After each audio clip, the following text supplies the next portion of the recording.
ಸಾರಥ್ಯದಲ್ಲಿ land lord cinema ಅದು ಒಂದು ಸಂವಿಧಾನ, ಜಾತಿ, ಶೋಷಣೆ, ಗುಲಾಮಗಿರಿ ಇದ್ರ ವಿರುದ್ಧ ಆಗಿರ್ತಕ್ಕಂಥ ಇದನ್ನು ಥೀಮ್ ಮಾಡಿರ್ತಕ್ಕಂಥ ಸಿನಿಮಾ.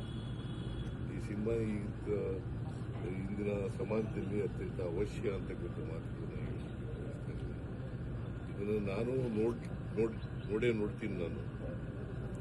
ಮತ್ತೆ ಎಲ್ಲರೂ ನೋಡಬೇಕು ಇದನ್ನ ಸಿನಿಮಾ. ಬಿಕಾಸ್ ಈ ಇವತ್ತಿನ ಸಮಾಜ ಯಾವ ಥರ ಇದೆ, ವಸ್ತುಸ್ಥಿತಿ ಯಾವ ಥರ ಇದೆ, ವಾಸ್ತವಿಕತೆ ಯಾವ ಥರ ಇದೆ, ಅದನ್ನ ಚಿತ್ರದ ಮೂಲಕ ತೋರಿಸ್ತಕ್ಕಂಥ ಜನರಿಗೆ ಪ್ರಯತ್ನ ಮಾಡಿದ್ದಾರೆ.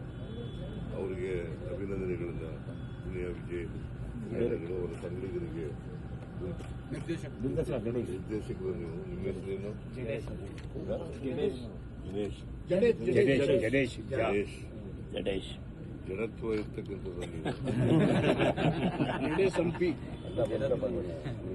ಬಟ್ ಎನಿವೆ ಕ್ರಿಯಾಶೀಲವಾಗಿದ್ದೀರಿ, ಬಹಳ ಸಂತೋಷ. ಕ್ರಿಯಾಶೀಲವಾದಂಥ ಸಿನಿಮಾ ತೆಗೆದಿದ್ದೀನಿ, ಬಹಳ ಸಂತೋಷ. ನೀವೆಲ್ಲರೂ ಕೂಡ ನೋಡಬೇಕು, ನಾನು ನೋಡ್ತೇನೆ.